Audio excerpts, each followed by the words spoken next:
Obudde buno abantu abagenda omujajinga oyinza bawa bugambo ki because bagenda mujajinga bagambe bakadama we batyo basiru bakati ovotyo Uganda no wa musajja sente ate nakuyisa mu mbeera bwoti oyinza bagamba ki anti okutegeera si kwa buwaze kati siyinza kuddira muntu alina busiru bwe nga kyekyobugaga kyayina aleza ndiko okubisana naye buli muntu waddembe okusiruwala kasata siruwalira ku mulala bagalwa balamusizzaako nze Julie Potential tuli wano ku Fixshot subscribing liking ate commenting munnange nyongera okujjukiza nti eyo yonna mikolo gyondabira abantekamu ssente be Basham Bridal Collections basanga wali ku Jemba Plaza shop number K34 ate era ba Margarita Juice and Coffee beeyune nnyo nnyini ddala tugenda mu kisiibo bajja kubanga bakuweweeza emimiro olunaku olwaleero nzize nenoonya ku mukyala Nalongo Kitone mukwano gwange munywanyi wange era musanze wano ka place ke kalungi nnyo nnyini ddala tugenda kubanga tubalaga bwe kali the place is very organized kamubaawo ababuuzeeko ate oluvannyuma tugende mu maaso tuli mu program omugole wa leero tovaawo ogamba otya Nalongo ebyaddala ndi bulungi oli otya nnyabo munange muko omusajja bwatyo bw'aba alabika bwatyo naddala omukazi gwe bakolerera tatunula nga Esther omukazi gwe tatunula nga Esther Esther abeera anyiize taseka kubanga abeera ganyina okwekolerera Esther yani yuli wali Wallahi Nalongo abantu ku channel yange babadde bakummanja nengamba ngenda mubaleetera olunaku olwaleero tulina story gye twalabye bingi nti obeera mu bintu byakwasaganya baagalana bafombo obabuulirira ebirungi abalala be batagala wulira naye ng'ate bye bituufu olunaku olwajjo oba olunaku olubadde lwe twakubye emabega twalabyeko omwana muwala eyazze ng'ate story eyo girimu nnyo ne tugamba ng'azza complaininga ku kintu ekyokubeera nga yanyagibwa ekintu ekyo kiri kitya omukyala agamba bawe bateesa agenda akole nga baali bapangisa namuzaalamu abaana babiri n'agenda okukola n'asindika nga ssente omwami agule azimbe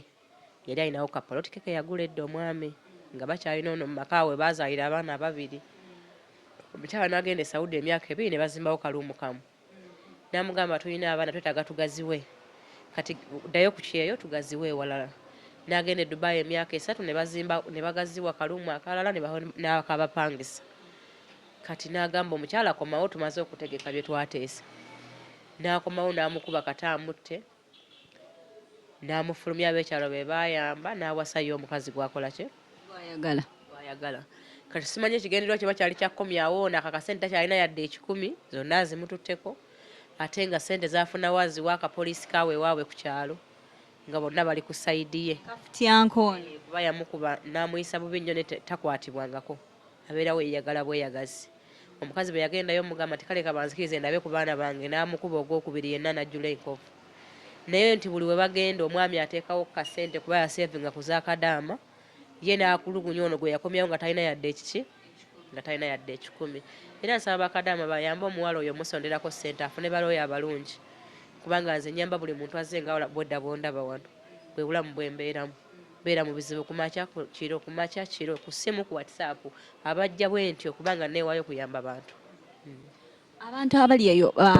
bakumanyidde mu mbeera ey'okubuulirira naye ng'obuulirira omwana omuwala okubeera ng'aguma ne bbaawe ensonga eno leero oli ku sayidi ki omusajja ono leero mutyamu oba omusajja omukazi okukola emyaka 5 n'omugoba mu nnyumba ye n'abaana be n'obateekamu omukazi omulala kikyamu naye tetugamba nti omukazi akyawa omusajja abeere naye oli ate akola gwe baleese obuleesi yaba agenda naye anoonyeezize omukazi addeyo mu maka ge abeere n'abaana be omusajja ye bw'aba tamwagala ajja kugenda bw'ali mwagala alidda kasita ali baabalese waka nekyo yakoze kikyamu kitegeeza omwana ono agumire omusajja like ye omusajja bw'aba ayagala afulume naye bw'aba tayagala era waddembe okusigalawo yagenda bweru kukola akomewo baawukane justice yamuwadde surprise eyo omusajja ye yakyagadde kuba ono takoze emyaka 5 ng'akolerera oli egwe atayagala muwa ssente baawukane gwe olaba kisoboka kyeza abadde akola nnyo okuwa omusajja gwayagala ssente n'abaana be babeere buki babeere bulungi kati sesina kugamba nti kyawa omusajja kuba ne gwanaafuna situmanyi mbeera ze wabula tulwanyisa kino ekikolwa ekibi eky'omukazi omulala okweyagalira mu maanyi g'omukazi omulala ekyo kye tulwanyisa Twawuliddeko omukyala ng'alaja n'agamba ebbanga lyonna ennyumba omwami abadde agiteekamu ebyokulwa bagamba eddogo ate gwe yogwa omuntu omu azze ng'akoowoola abantu abateeranga naye nga gye bali olina engeri gy'ogenda omuyambamu mu mbeera yonna. Anti nze omuntu bwansaba obuyambi simuguza kyatayagala. Omuntu bw'ajja ng'akkiririza mu ddiini ye gye mmulekamu bwe mba nsobola mmubeererawo n'enkikola. Nze nzikiririza mu buwangwa kuba kuva ku lunaku lumu ewaffe nakulira mu ssabo kye mmanyi sikikaka muntu mulala bw'aba ye takiwuliriramu miki takiwuliriramu mirembe naye nza mwali mumpeddeko koyadde ku peji yange alina omusawo gw'ennanga nze siri kwaba abasawo bammwe aba tiktok abeerangidde emyaka 2 nga nakati bakyalanga olanga ki empewo ezikola ziroonya abalwadde abaazo bajje babakoleko so si kubeera nga buli kadde olanga ki kyokka abookoledde emyaka 10 tebasobola kugamba balala nti omusawo yakola kitegeeza babawo ekitali kituufu naye nze mmanyi abantu bange gye mba mbatwala oba waba mu ttale nze mmanyi gye mbakola ki gye mbatwala soogerayo kubanga ne gye mbatwala tebaagala boogerako kubanga balina abantu bangi ab'okukolako si be bano abeeranga nga ne balanga era tebajja kubanga ajja gwe babba singa kye yali ayagala nandekimuwadde naye mukazi musabi nnyo naye tekiŋŋaana kumuwa budde bw'aba nsabye okusinziira ku mbeera gy'abakola ki gy'abeera alimu. Kati omagezi kigomu obudde buno omukyalo ono oba mu mukyalo ono gwe nga bw'olaba ali mu mbeera ki kuba twamulabyeko physically naawe ali mu mbeera ki obudde buno? Ali mu mbeera yakulumwa yeetaaga kubudaabudibwa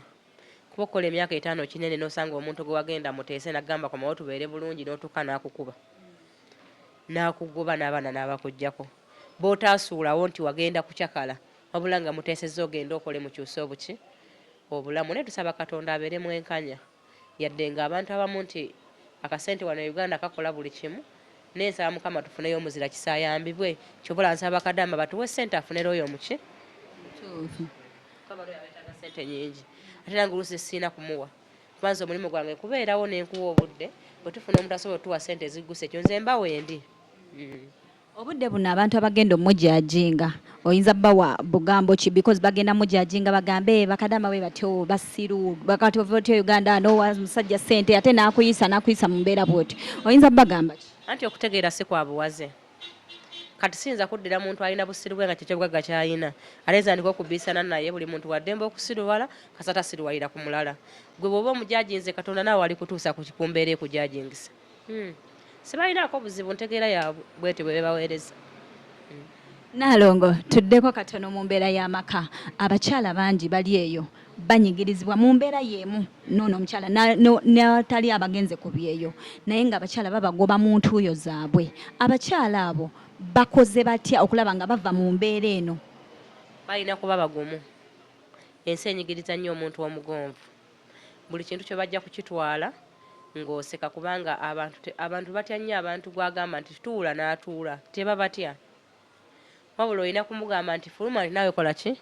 nawe fuluma kubanga ffe obudde butuyitako kati ompasizza emyaka 2 ongobera ku 21 gumwani anantwala gwankooye ndeka nze mbeere n'abaana bange boonaatuka ngo njagala onaakomawo kasite wakomanyiwo. Abakazi balina kwebeereramu mulekerawo okwoza mukiri wa gundi omukazi yenna bw'akuba enduulu ku kyalo mwenna muyimukiremu kubanga ekyagudde ewooli yagenda bateesa neewe kisobola okukola ki okujja